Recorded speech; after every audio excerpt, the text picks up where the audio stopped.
e espero contribuir de alguma forma nesse sentido aí para a gente pensar um pouquinho sobre o sistema de produção, né? Rotação versus sucessão. Então, eu vou falar um pouquinho dos sistemas de produção, a rotação e os principais arranjos, né? Eu vou fazer uma contextualização bem rapidinha. Os nossos sistemas principais adotados no sul do Brasil, né? O mais tradicional é a rotação sucessão trigo-soja, né? E essa sucessão trigo-soja, em algum momento, passa por uma rotação aveia cobertura ou milho na sequência, que era o que o PC estava falando. Em muitos casos, essa aveia não entra no sistema, porque o ciclo, os materiais ficam um pouco mais longo, atrasa a colheita, e o produtor, muitas vezes, né, tem a opção de fazer milho no cedo, então ele não gosta muito dessa dinâmica. Mas esse sistema foi, por muito tempo, né, o principal sistema, e talvez hoje, até hoje, ainda muito adotado a nível de sul do Brasil. Tá? Aqui uma outra foto, né, que mostra, então, né, essa veia de planta de cobertura, uma rotação, né, com o milho, né, e ao lado eu tenho o trigo, que é plantado mais tarde, por risco de geada, vai dar colheita metade de outubro, e abre-se uma janela muito boa para a soja. Então, a gente tem que cuidar, porque só para... muitas vezes o produtor está numa sucessão, né? Numa sucessão trigo-soja. Isso não caracteriza a rotação, né? Não tem rotações mais complexas e menos complexas, tá? Bom, e talvez com a própria pressão da ferrugem e a oferta de genética de materiais de soja mais precoce, abriu-se aí uma janela para safrinha, tá? Então, a gente tem uma realidade aqui do mês de maio, né, município de Dois Vizinhos, sistema 1 ali, o produtor tinha feijão safra, fez soja safrinha, até está adequando os terraços ali, né. Situação 2 e 3, ele tinha soja safrinha, soja safra, perdão, fez feijão e milho safrinha, e a situação 4, o produtor tinha soja, né, material um ciclo um pouco mais longo, e agora está com trigo na área, né. Se a gente for olhar, aqui essa foto eu tirei semana passada, aqui no interior do município, né, agora com a autorização, de novo, da soja safrinha, após feijão ou milho, né, aumentou ainda um pouco mais o leque de opção, né. Então, a gente tem a situação 1 e 2, o produtor já fez soja pós-trigo, um pouco mais tarde, colheu no final de fevereiro, feijão safrinha no sistema 1, sistema 2, um pouco mais tarde já ele colocou sorgo, né, e o sistema 3 ali vocês percebem que tinha milho safra, soja safrinha, e o sistema 4 o contrário. Bom, gente, assim, o que tem de comum nessas áreas que eu mostrei até agora para vocês? A sucessão que vinha sendo feita, tá? Depois agora, então, uma rotação, porque está cada vez mais comum o cultivo na safrinha também. Mas essas áreas que eu mostrei até agora têm uma coisa em comum, é justamente a falta de plano de cobertura. Então, se a gente for pensar, eu tenho opções para a safrinha, né? Eu tenho soja, milho, feijão, e eu tenho também plantas de cobertura. Tá? E eu acredito que a rotação de cultura, uma vez que o produtor trabalhe com um sistema de combinação de híbridos, de cultivares e de janela de semeadura, automaticamente esse produtor vai ter janela para fazer planta de cobertura. A gente pode discutir um pouco mais isso. Tá? Então, ela tem que entrar dentro do sistema. O sistema, para ser sustentável, eu não vejo outra estratégia, a não ser que se adotem essas plantas em parte da área, né? Então, essa é a minha visão, e eu vou fazer essa fala de como talvez posicionar também esse sistema aí, né, das plantas de cobertura. Qual que é o critério utilizado pelo produtor para definir rotação? Mas me parece que para a maior parte dos produtores, a parte do corpo que mais dói é o bolso, tá? Então, o critério, para definir a rotação, critério número 1, e o que predomina, sempre me parece que é o viés econômico. Talvez a gente tenha que perguntar qual que é o valor que essa planta de cobertura entrega para o sistema em reais por hectare. A gente tem que mudar o nosso canal de comunicação, no sentido de, talvez, falar uma linguagem, né, que o produtor entenda, no sentido de dizer para ele que a supressão de planta daninha, a melhoria de física do solo, representa para ele R$ 2.000 por hectare, ano. Tá?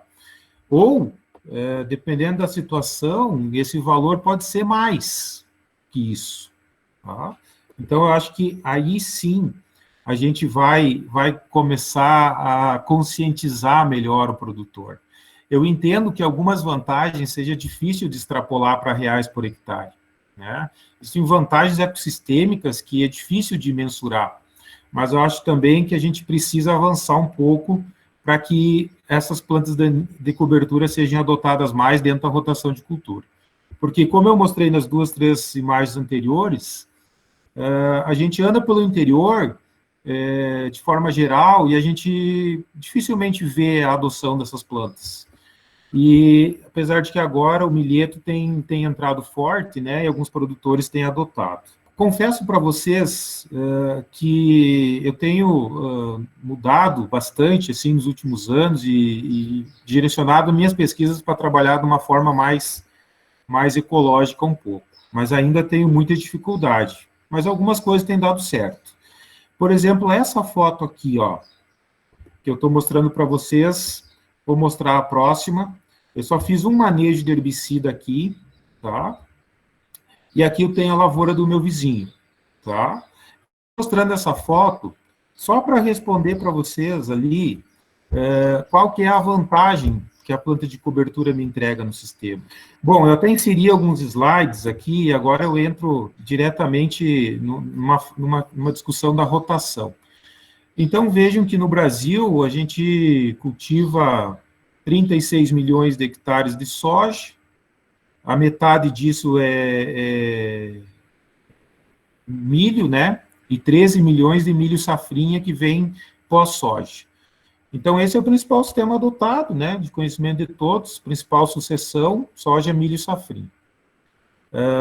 E a gente tem ali também a área de inverno, né? Tá? Totalizando entre todas as opções 2,6 milhões de hectares. Existe um grande potencial de adoção dessas espécies de inverno e de aumento de área, principalmente na região sul do Brasil, né? Tá? E os sistemas de cultivo, nós temos aqui, por exemplo, eu vou passar para esse slide, né? Que mostra 2 climas bem característicos. Santa Catarina tem o mapa dele, Rio Grande do Sul e, da mesma forma, o Paraná.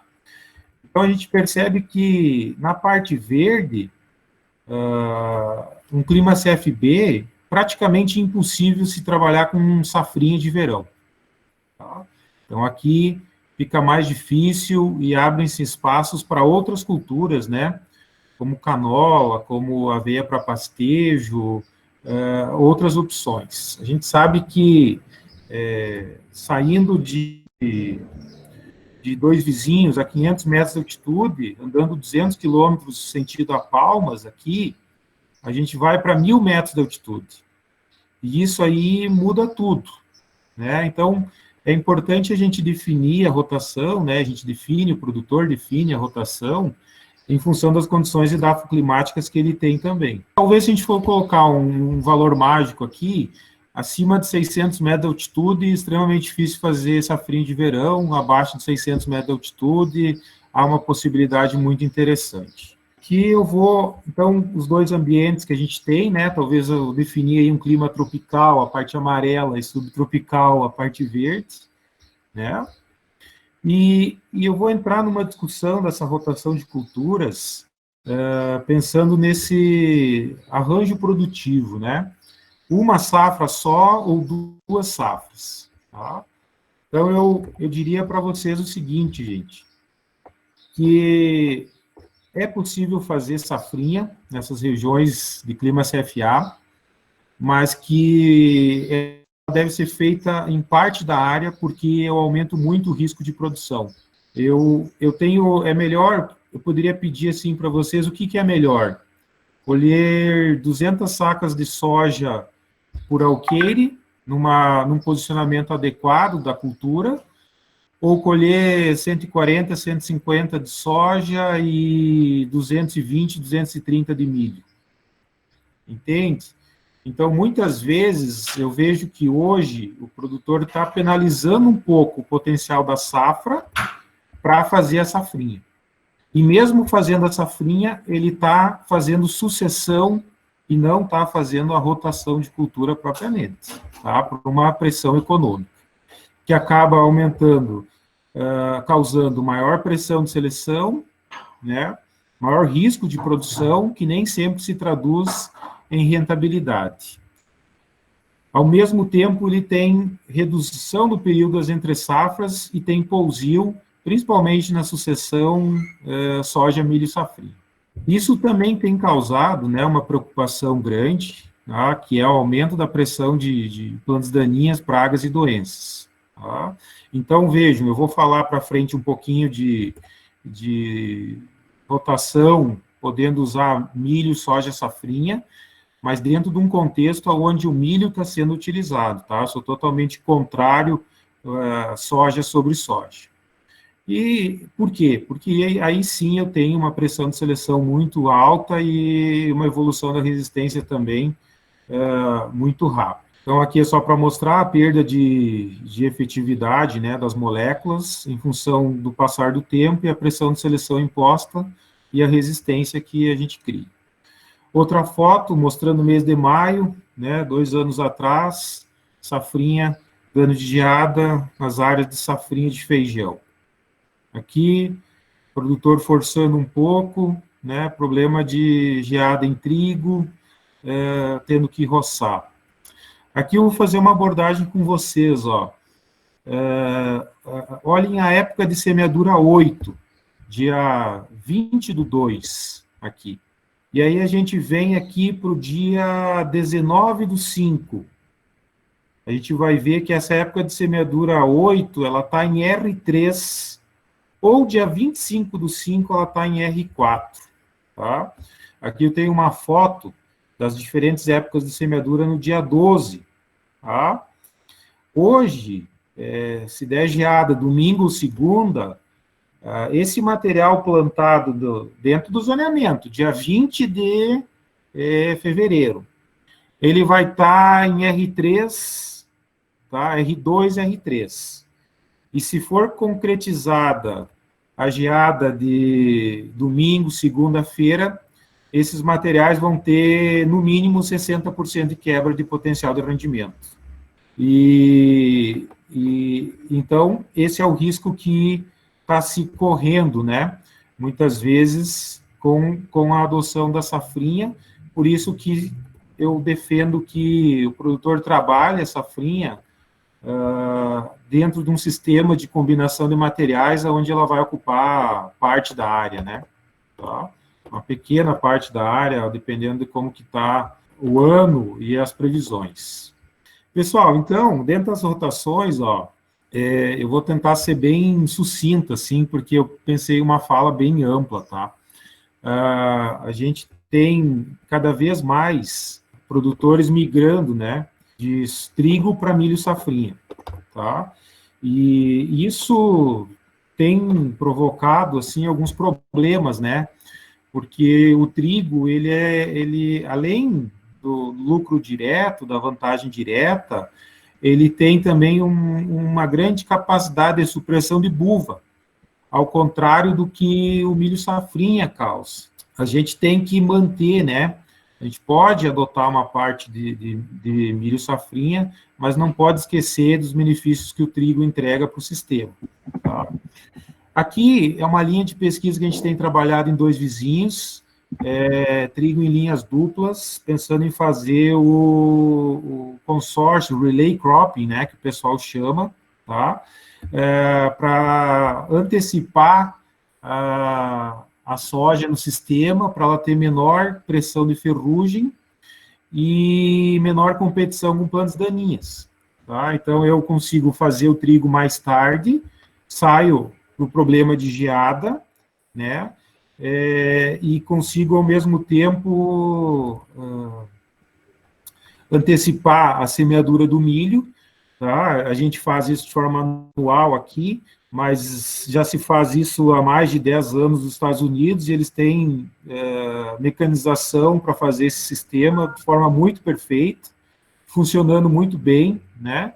Então, a gente acredita que esse sistema seja um sistema que permita otimizar o uso do trigo no sistema, tá? E muitas vezes o produtor não gosta do trigo porque ele vai ser colhido lá 15, 20 de outubro e atrasa a semeadura da soja, atrasa no sentido de que as estratégias de escape, né, de pressão de doença. Então, se a gente pensar uma semeadura de soja mais no cedo, eu vou ter menor pressão de ferrugem em janeiro e fevereiro, e eu consigo amenizar muito esse problema. Então, isso é algo que a gente tem feito, né, dentro de um sistema de rotação de culturas aqui, né, permitindo, a gente tem, não vou falar muito dos dados, mas esse ano a gente vai para o 2º ano de avaliação. Pessoal, dentro da rotação ainda, aqui, ó, a gente não deixa de plantar soja por causa de ferrugem, mas a gente não planta canola por problema de esclerotínia, né? Tá? Mesmo sabendo que a canola entraria muito bem numa rotação com a cultura do milho, porque ela é plantada em final de março, início de abril, e sai em agosto, final de agosto, o que otimiza, né, facilita, então, a adoção desse milho no cedo, né, início de setembro. Tá? Outra coisa, se a gente for pensar ali, ó, a gente diz que a canola é soja de inverno, por quê? Porque ela produz, comparativamente, ambas produzem a mesma quantidade de óleo por hectare, né? Só que, considerando o mesmo preço de mercado, é como se uma cooperativa que resolvesse colocar uma fábrica de ração lá e processar a canola, ela estaria gastando a metade do valor que ela gasta para comprar ou para produzir a mesma quantidade de óleo em relação à soja, uma vez que o preço de mercado é praticamente o mesmo, né?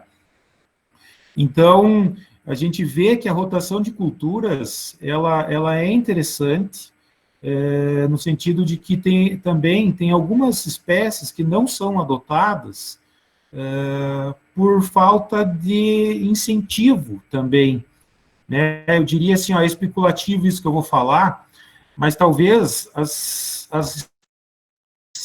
empresas ganhem mais com o fomento do trigo em cima do que se negocia do que em cima de canola, que é uma cultura que praticamente não tem problema de praga, né, salvo um eventual surto de pulgão em anos muito secos, tá? Dificilmente vai ter problema de doença, fácil manejo, baixo custo e com potencial de produção de óleo fantástico, né? Um óleo com qualidade muito superior à soja, no caso. Então, gente, a gente tem que entender algumas coisas, né?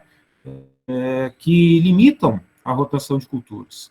Eu sou professor de culturas aqui em 2 vizinhos, entre as culturas que eu falo estão a canola, e às vezes eu penso que daqui 20 anos eu vou estar continuando a falar da cultura da canola e a gente vai ter a mesma coisa, né? Os mesmos 30 e poucos mil hectares cultivados a nível de Brasil, aonde isso poderia ser muito mais significativo. Tá? Isso. que a gente trabalha essa semeadura, né, em final de março, início de abril, dificilmente eu vou ter problema de plandaninha, né, na biça germina mais tarde, a canola já fechou entre linha, então a gente não tem encontrado tanto problema, né, poderia ser um gargalo, mas é algo que dá para manejar no sentido de resolver isso, tá? Aqui, eu tenho alguns dados, o trabalho, inclusive, foi feito com a Guebana, né, para tentar, a gente avaliou população, avaliou híbridos de canola, e eu mostro ali para vocês produtividades, né, melhor material, aí, em torno de 2.000 quilos por hectare. 2 anos atrás, a gente tinha 60, 70 hectares de canola aqui no município de Dois Vizinhos, o produtor já conhece a tecnologia de ajuste de colheitadeira, então, apesar da deiscência natural, assim, dá para se manejar de forma tranquila e resolver esse problema de colheita. Tá? Outra opção, gente, que a gente, né, tem para esse período de inverno, no viés grão, é aveia grão, né? Manejo de ferrugem em aveia branca é um problema, e ciclo dos materiais, né, muito longo, também é um problema. Então, essas são algumas dificuldades que a gente tem com algumas espécies, pensando em colocar elas dentro do sistema de produção, né? Aqui eu não vou também dedicar energia, mas todos sabem, né, da dificuldade de manejar a aveia branca em função da pressão de ferrugem, né? Tá? E outra, eu sei que eu acho que o pessoal da Guebana trabalha mais no viés grão, tá? Legal, Márcio. Eu acho, então, que o mercado aí vocês podem, com certeza, ajudar a resolver um problema, né, na adoção dessas espécies, porque em muitas regiões ela continua sendo um grande gargalo, né? Produzir e depois fazer o quê, né? Então, fico muito feliz de ver isso, né? E vejo que esse é o caminho, né? Senão, no Brasil, às vezes a cadeia não se estrutura nesse sentido, né? E a gente fica muitos anos patinando em cima de situações que, teoricamente, não seriam de difícil solução, né? Pessoal, eu sei que acho que o pessoal da Guebana trabalha mais no viés grão, mas eu vou falar também desse viés aqui do uso na rotação, no sistema de produção, com integração lavoura-pecuária, né? Então, a gente tem no sul do Brasil 14 milhões de hectares na safra. Se a gente for somar cereais de inverno lá e mais safrinha, a gente tem 5 milhões de hectares aproximadamente, e essa diferença ela é de 9 milhões de hectares, tá? Que está sendo utilizado ou para planta de cobertura, ou pousio, que não é mais tão comum como era antigamente, ou na integração propriamente, né? E aí, eu diria para vocês, esse sistema, no meu ponto de vista, quando eu falo sistemas de produção, esse sistema é o que brilha os meus olhos, tá? Porque, de fato, ele entrega uma série de vantagens. Tá? Aqui tem uma foto que mostra, né, uma propriedade que transformou uma pequena área de lavoura em pastagem perene e saiu dessa realidade, né, para essa realidade aqui, né, onde a propriedade está mais sustentável, com maior equilíbrio e maior viabilidade, né, econômica, social e assim por diante. Tá? Então, se a gente for pensar, né, no sul do Brasil sul do Brasil que eu falo, sudoeste do Paraná, oeste de Santa Catarina, noroeste do Rio Grande do Sul, são mais de 300 mil famílias, né, propriedades pequenas que trabalham com atividade leite, que representam hoje algo em torno de 30 milhões de litros de leite dia, tá?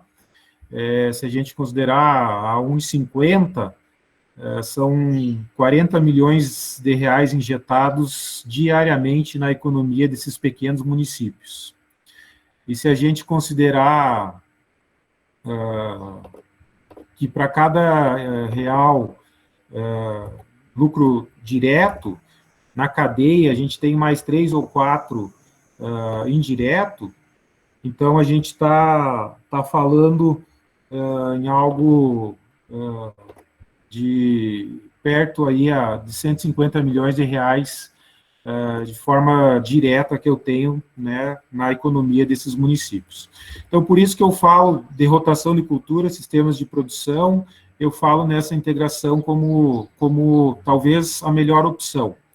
Por quê, gente? Porque 90% das propriedades, vocês conhecem, né? Mais de 90% das propriedades do sul do Brasil são pequenas propriedades, com algo em torno de 25, 30 hectares. E essas propriedades, no viés grão, dificilmente vão se manter. Tá? A melhor estratégia para elas é nesses sistemas integrados de produção. Tá? Elas podem estar em propriedades maiores, como essa que eu mostro para vocês. Né? Vejam que fantástico isso. Né? Ali, na época, em 2013, o pessoal estava, né, instalando um biodigestor, trabalhando com fertirrigação, utilizando bem os dejetos. Só os insumos NPK que entra no suplemento desses animais aí já faz a fertilidade das áreas de lavoura. Então, é algo fantástico, né? O animal é um catalisador do sistema, ele melhora o ambiente produtivo, dá mais sustentabilidade e agrega renda. Tá? E é uma atividade culturalmente aceita, né? Tá? Porque para ser sustentável, a gente não pode esquecer também, né, que tem que ser culturalmente aceito. Apesar de que muitas propriedades migraram para esse sistema por uma questão de necessidade econômica, tá? Eu diria que uma grande parte das propriedades estão no LP e LP Leite por uma questão de necessidade e não por uma questão de cultural, né, propriamente. Né, uma vez que, do ponto de vista profissional, assim, econômico, talvez a atividade leite seja a primeira geração da maior parte das famílias, né? Tá? Então, eu coloco aqui, né, gente, ó, prós e contras desse sistema, tá? Mostrando para vocês, né, essas vantagens, né, que a LP pode entregar para essas pequenas propriedades, para a viabilização dessas pequenas propriedades. Tá? A gente faz isso nessas propriedades, ou a gente está falando aí em torno de 1 milhão de pessoas que vão deixar o meio rural e vão ir para a cidade nos próximos anos. Tá? Não vejo outra alternativa. Então, para aqueles que estão no sistema exclusivo grão, em propriedades de 20, 25 hectares, ou muda-se o sistema de produção, ou dificilmente se viabiliza no agronegócio nos próximos anos. Tá? Essa é uma mensagem que eu vejo muito forte, eu quero deixar para vocês. Então, vejam, eu abro janelas de cultivo, feijão, aveia no cedo, os animais, sustentabilidade, eu colho esse material de milho para silagem 20 e tantos dias antes, o que abre uma possibilidade de safrinha, com menor risco de geada, né? Aqui alguns exemplos, né? A gente trabalhando na UTF, tá? Eu abro uma opção aqui para forragem conservada, tá? A gente vê, não estou falando de fazer o que os americanos fazem, né? De mandar feno da Califórnia para a China, mas estou falando de que dentro da rotação de cultura, a forragem conservada é um nicho de mercado que tem potencial de crescer muito no sul do Brasil, tá? E tem tudo para dar certo, tá? E é um nicho de mercado que está gatinhando ainda e tem muito para ser feito, muito para crescer nesse sentido. Então, isso que é algo que eu gosto de falar bastante também. daria para a gente ficar nesse intervalo de 1 hora que eu tenho aí só para falar de forragem conservada, mas eu vou finalizar com esse slide aí, né, tá? Que eu mostrei para vocês, o viés plantio de cobertura, que é, na rotação, a importância que essa aveia pode entregar, né, em termos de biomassa e as vantagens todas que o PC vinha conversando, apesar de que essas vantagens podem ser entregues também, né, essa biomassa é uma biomassa muito nobre, e às vezes é mais interessante até eu fazer o uso dela para a produção animal, desde que respeitado lá a altura de pastejo, que era o que o PC falava, e é o que eu concordo com ele nesse sentido. Tá? Bom, pessoal, então, qual o melhor sistema de produção? Né? Listo ali várias opções de rotação e sucessão. Eu diria que a melhor opção é aquela que utiliza todas essas estratégias, né? Soja, milho, feijão, plantio de cobertura, silagem, forragem conservada. Eu acho que a propriedade ficaria muito interessante se ela adotasse todas essas estratégias aí, né? Tá? Integração lavoura-pecuária ela tem uma vantagem, uma possibilidade ali nesse viés orgânico muito boa, pelo animal ser um catalisador do sistema, tá? Por ele acelerar o processo de ciclagem de nutrientes e um potencial sustentável fantástico, tá?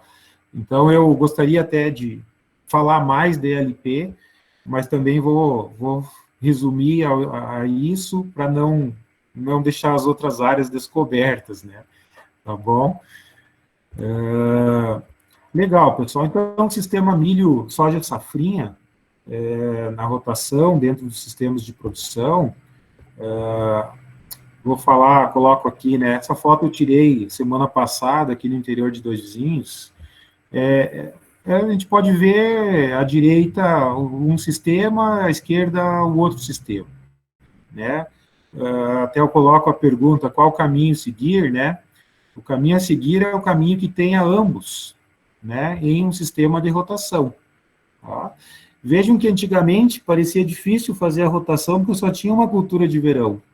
Agora eu tenho 2 culturas de verão e mesmo assim não se faz a rotação, né?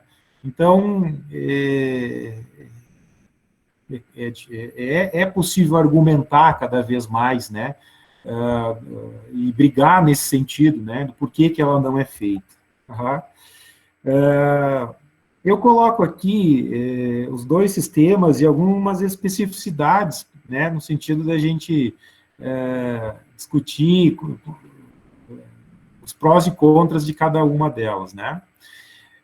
Como eu disse anteriormente, esse sistema milho-soja, dentro de uma rotação na propriedade, ele é interessante porque ele facilita a inclusão do milho no sistema e automaticamente ele vai, então, aportar uma série de vantagens, né, que o milho entrega, como palhada, vida útil de palha, a possibilidade da rotação, a facilidade do manejo de algumas plantas daninhas, tá?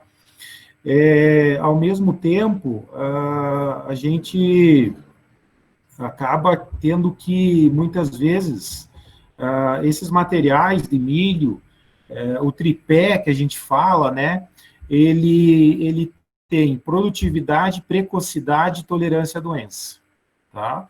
E nenhum material hoje, se ele entregar precocidade e produtividade, ele não vai entregar tolerância à doença, tá? Então, quando a gente coloca esse sistema, automaticamente a gente está falando em material super precoce, suscetível à doença e 2 aplicações de fungicida. Tá? Então, é isso, né? A rotação com safrinha comercial também, ela faz o quê? Ela faz que eu posicione o material de milho, em vez de eu posicionar o material de milho 10 de setembro, eu vou posicionar ele dia 25 de agosto. E aí, o período crítico de 20 dias, 25 dias, que é da emergência V4, que é o período crítico a pragas, muitas vezes ele não é de 20 dias, ele é de 30 dias, de 35 dias.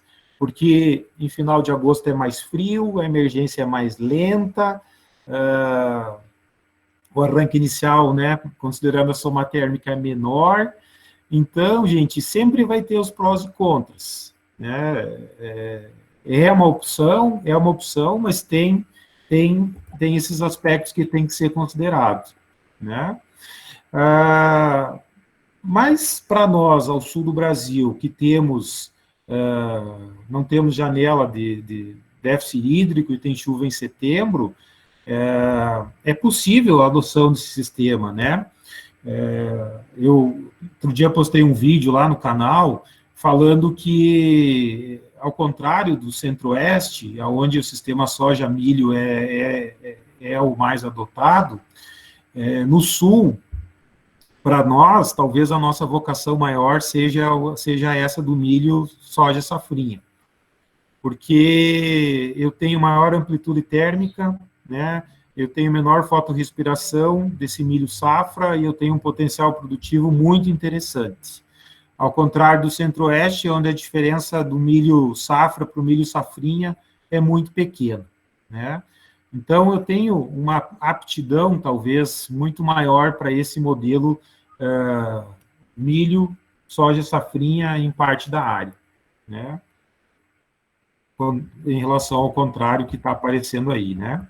Tá? A rotação com milho sempre passa por essa questão, né?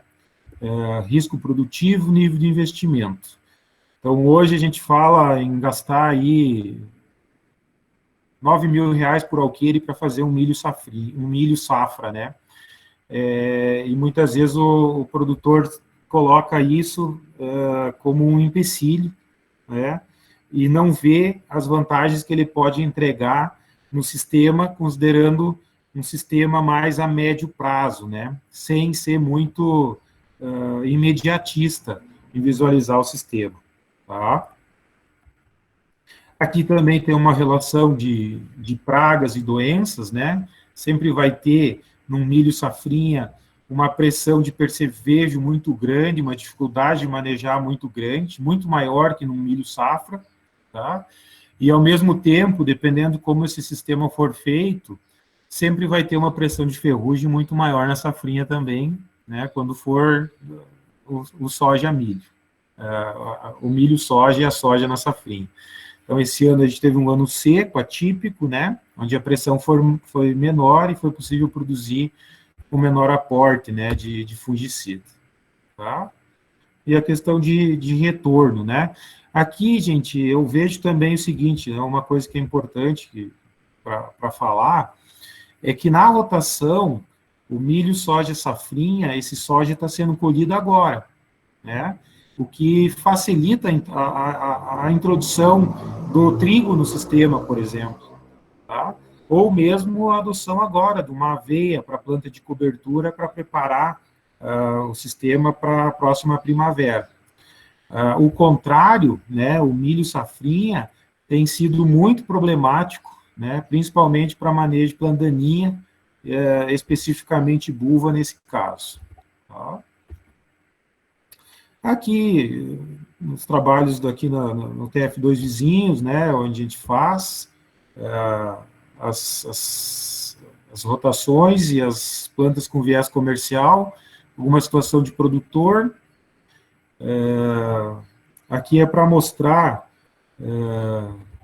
que os materiais precoces têm um potencial produtivo muito superior e vão dispensar praticamente a adoção de fungicida, ou reduzir muito o aporte, mas eles acabam comprometendo um pouco a safrinha depois, né?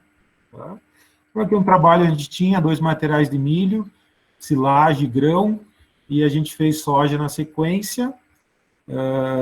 A data de 17/1 ali é um material super precoce, 29/1 é o material precoce, onde a gente colheu plantou soja, TMG, né, 7062, colheu dia 17 de maio, e para a gente ter uma ideia aqui do, do potencial de rendimento nessa safrinha. Tá? Então, como eu disse para vocês, essa é uma possibilidade, entra bem na rotação, favorece a adoção do trigo no sistema, tá? E é uma estratégia que tem sido bastante adotado aí, né? Tá? Aqui, se a gente entrasse na discussão dos componentes de rendimento um pouco a mais, mas eu acho que, para o momento agora, não é o caso, dá para mim passar, né, ir adiante. Aqui uma coisa que a gente tem feito também é de sobressemear, né, a aveia nessa soja safrinha. Funciona muito bem, porque as condições climáticas do período aí favorecem isso, né? E a gente tem feito e reduz custo de estabelecimento, né? Poderia ser aveia, ervilhaca, enfim. E é uma opção de manejo dentro dessas rotações adotadas, né? Aqui essa foto mostra sobre semeadura, né? De aveia, nabo, o dia que foi feita sobre semeadura, né? Se estabelecendo perfeitamente, muito bem, né? Uma estratégia interessante. Tá? Essa foto aqui, na verdade, é sobre semeadura de milheto, tá? Essa linha de sobre semeadura é uma linha que eu trabalho, coloquei aqui, poderia ser feito também, tá? Eu coloco aqui outro sistema, tá? Feijão, soja, milho, safrinha. Isso aqui a gente tem na UTF também. Vou dizer para vocês que, economicamente falando, esse sistema nos últimos 2 anos foi o sistema mais viável, tá? Pelos altos preços do feijão safra, tá? Essa área aqui, não nesse ano, no ano anterior, a gente colheu 35 sacas de feijão que foram vendidos a R$ 300. Então, o feijão, ele deveria estar todo ano na propriedade, numa pequena área, tá? Passando aqui, né? Alguns slides que mostram. E tem os slides que eu coloquei para mostrar que quando eu faço feijão, milho, safrinha, eu até abro uma janela para fazer aveia depois desse milho safrinha, tá? Dificilmente eu consigo isso quando eu tenho milho safrinha pós-soja. Vocês têm 2 situações aí que eu mostro, né? Já deu geada e já matou a braquiária, mas esse milho safrinha pós-feijão tinha consórcio com braquiária, e essa palhada que a braquiária entregou no sistema aí vai ser muito superior a essa aveia que está plantada ao lado. Tá? Então, acho que é essa a mensagem que eu quero passar. Outra coisa que eu mostro aqui, gente, esse é o dado de 1 ano só, mas ele mostra a viabilidade econômica dos arranjos produtivos. Tá? Se vocês pegarem ali o tratamento 3, que é soja, milho, safrinha, vocês podem observar que é o tratamento que tem a menor lucratibilidade, né? O menor lucro foi do sistema mais tradicional, né? Hoje adotado no Brasil. Tá? Enquanto que o sistema mais interessante foi o sistema onde eu tinha o 5 e o 6, né? Onde eu tinha feijão safra. Tá? Mostra também a divisão de lucro entre safra e safrinha, tá? Sempre a safra vai ser fundamental, tá? E eu quero mostrar isso e associar isso à discussão que eu falava antes, né? Tá? Hoje, por exemplo, se eu gastei R$ 4.000 para fazer um alqueire de milho safrinha, expectativa de 250 sacas por alqueire, vezes 40, nós estamos falando de R$ 10.000, né, por alqueire. Com 4 de custo, né, então a gente está falando, claro que se colocar operacional e prolabore e tudo mais, esse valor ele diminui, né, tem descontado esse lucro, mas é isso que a gente tem que pensar. O quanto que esse lucro da safrinha comprometeu o lucro da safra, né? E o quanto que a próxima safra vai ter que produzir para pagar esses efeitos que a safrinha vai me gerar a nível de propriedade. Principalmente falando aqui em pressão de planta daninha, né? Tá? Então, eu não vou entrar tanto em detalhe, mas esse era um comentário que eu queria fazer em relação a essa questão econômica, né? Tá? Das diferentes sistemas de produção, aqui feito por um ano só. Esse trabalho, já contextualizando ele, a gente tem aqui as plantas de cobertura junto, e a gente está fazendo ele para responder aquela pergunta que eu fiz antes para vocês lá. O quanto que a planta de cobertura vai me entregar de lucro no sistema, quando eu enxergo ela pensando num prazo de 3, 4, 5 anos. Né? Qual que é o que ela me entrega em termos de aumento de rendimento, de produtividade, né? Pensando no tempo, isso. Tá? Então, a gente já sabe, né, que quando eu tenho um período de estresse hídrico aí de 15, 20 dias, em sistemas onde eu tenho sucessão, eu quebro aí facilmente 15 a 20 sacas de soja por alqueire. Tá? Pode ser muito mais que isso, mas estou falando nesses termos. Por exemplo, onde eu tenho uma braquiária, eu diminuo essa quebra aí de 30 sacas para 5, 7, então eu consigo ter uma consistência de produção, consigo produzir muito mais em anos ruins. E não é só produzir mais, é produzir mais no momento onde o produtor vai ter dificuldade, onde vai ter preço de venda maior. Tá? Então, isso tem que ser considerado também. Tá?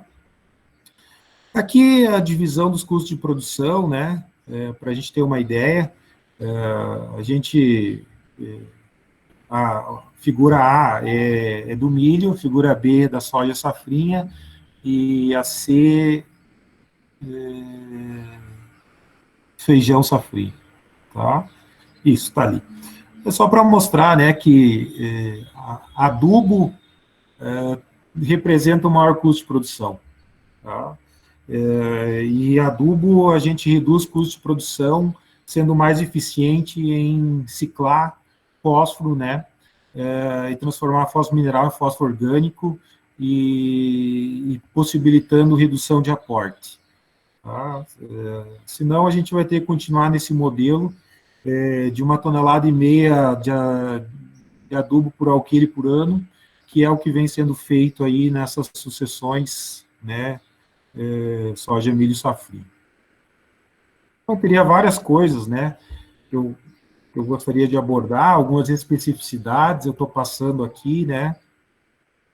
Esse sistema também é uma opção, que é o que está agora, né, o pessoal está colhendo essa semana feijão safrinha. Então, essa é a dificuldade maior que eu vejo na rotação de cultura e na adoção de plantas de cobertura. Tá?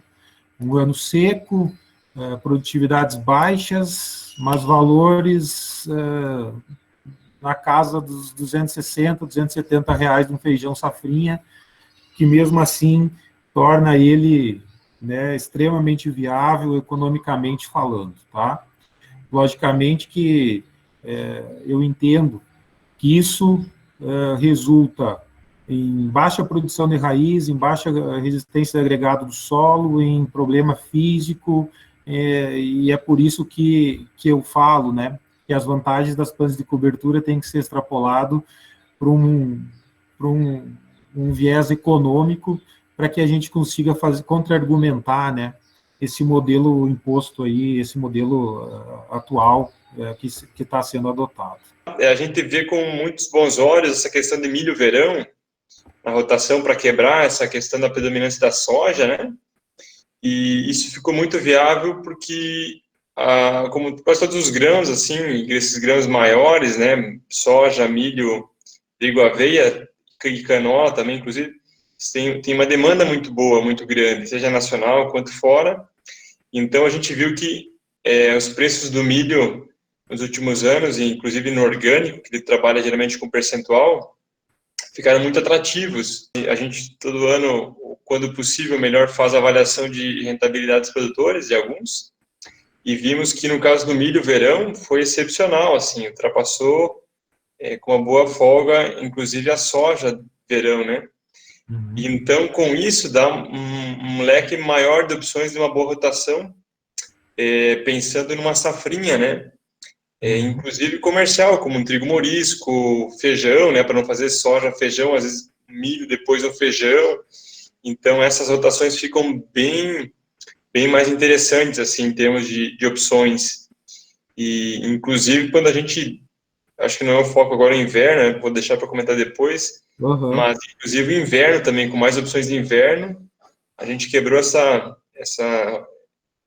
sequência de culturas, né, que era o padrão aqui da nossa região, por exemplo, soja, trigo, ou do oeste, soja, milho, safrinha. Uhum. Então, deu mais opções. Só para comentar um pouquinho do que a gente tem feito. Mas eu agradeço a todos, espero que ter contribuído de alguma forma, tá? Muito obrigado.